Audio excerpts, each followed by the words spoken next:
I'm Ulrika Andersson, and I'm from Lund University. I'm an associate professor in criminal law. And I'm Titti Mattsson. I'm an associate professor in social welfare law, also at Lund University.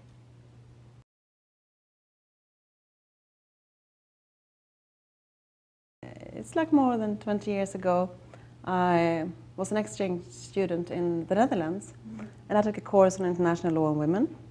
And why I took it was because over the years I had become aware of injustice conditions for women.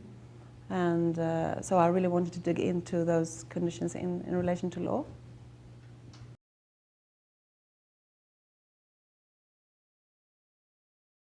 Well, that was actually in the beginning of the 90s. I worked as a judge for a very short time, but the court, the administrative court, dealt with the care proceedings, child protection cases, and they were very difficult and at the same time very interesting. So that's kind of what caught me at the time. Mm-hmm.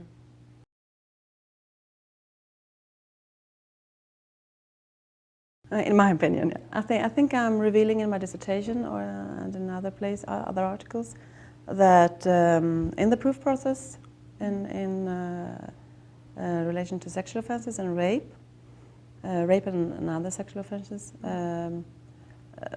this process is based on notions of law and gender, and this comes out as you can see that the sentencing in the courts of appeal, are actually constructing the victim as open and accessible, because the victim is expected to make resistance and not the other way around. So.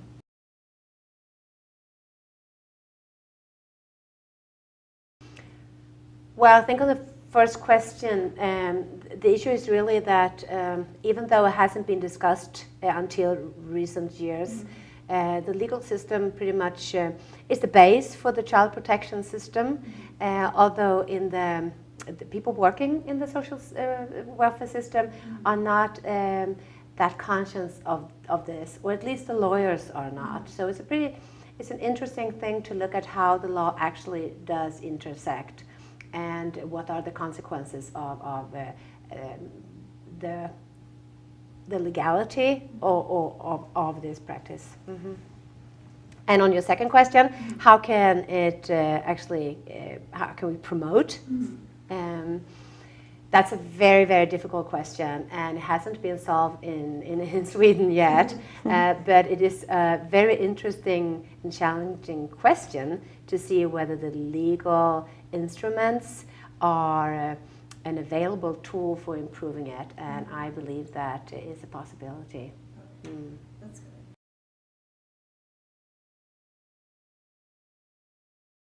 great. It's also quite a large question, but I think you can say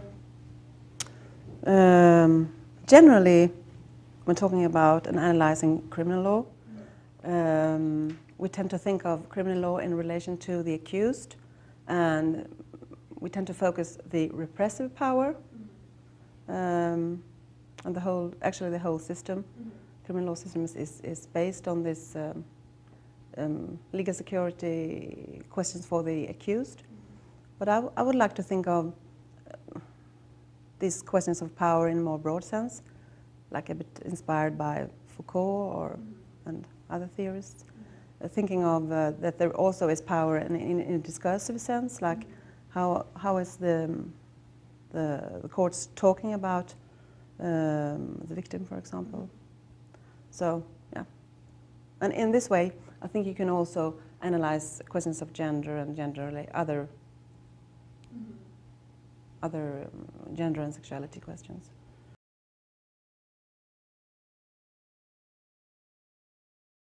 Yeah, that's quite a new area for me. It raises a lot of child rights issues, but in a very different way than child protection issues or custody issues. And my particular interest has to do with the IVF treatment, insemination treatment, what assessment are there to do from a child rights perspective? It's a complicated but very important issue.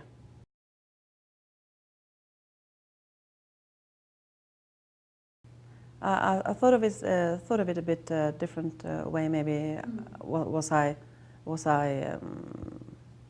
astonished or surprised by some of my results? In that way, I interpreted the question. So I was thinking.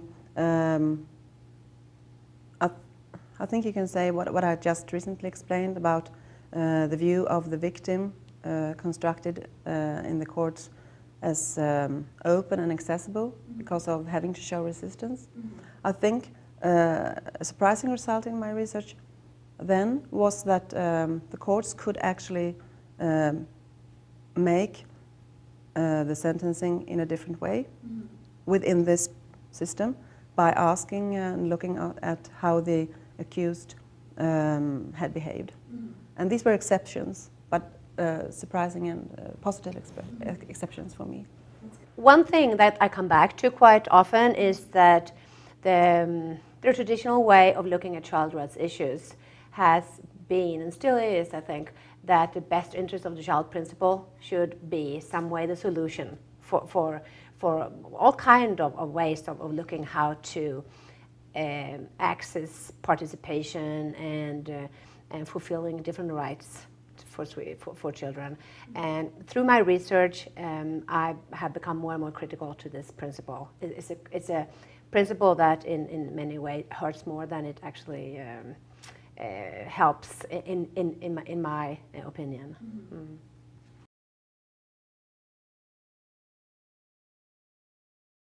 Well, what I've been doing is I've been looking into regulation in the EU system and also Swedish legislation mostly. And I've been looking at how official documents, international documents and Swedish documents define trafficking and thus looking at causes of roots of trafficking. And I've been looking at how you can argue that in these documents you can see how it comes out that there are possibilities of looking at the subject, the victim of trafficking, related to in a contextual way, not as autonomous as it normally is. So you can relate the subject, the victim, to structural circumstances as poverty and unemployment and these kind of circumstances. And I try to argue that basically that you can do this in a more explicit way when making out the statutes and in practice as well.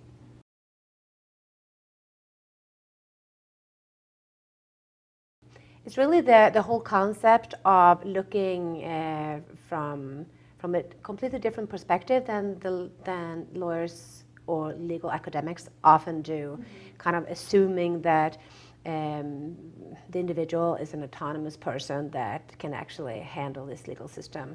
And through my years as a researcher, I come back to the fact that children and pretty much all of us doesn't really fit many times into this legal system. And I think that's the basis for my interest in the vulnerability theory, that I find this different way of looking at it than it's often done.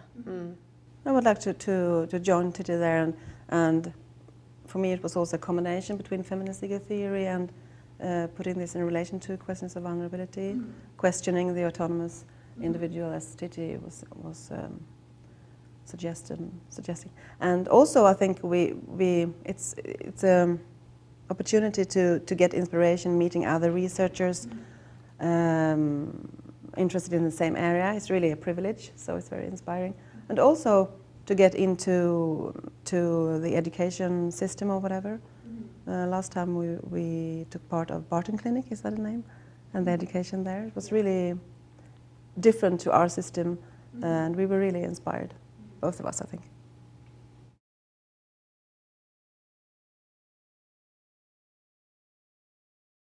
I have quite a lot of ideas. I do have some research going on, which will give me more perspectives on for this after this trip. I also find it interesting the clinical trials that Ulrika was mentioning, the clinics that you have here, and we are at the beginning of actually trying to do something similar in Sweden, and this gives me more opportunity to think more about it. And I'm also hope to be able to come back here and to work closely with Martha Feynman and Barbara Woodhouse on family law issues. One particular future interest of mine is elderly law or elder law, and I think that would be a very good thing to actually, and a fruitful way to go to the States for a while, and I would love to come to Emory to work in this field. And as I said, I think it's really inspiring to meet other researchers interested in the same field, and also to take these experiences back when developing courses and classes. And particularly, I hope my next project will be to look into vulnerability of children making violent crimes. So that will be it. And maybe we should also say that we do have a research project at Lund University at the Faculty of Law that we have both started and developed, that is the Law of Vulnerabilities project. So, and this involves several doctoral students and other researchers from Lund University, but also from other parts of Europe and also from Japan. So we are collaborating on the, with this, I would say, theoretical perspective in the background in one way or another. And this trip is a good way of actually getting together again and discuss our own research project and environment at Lund.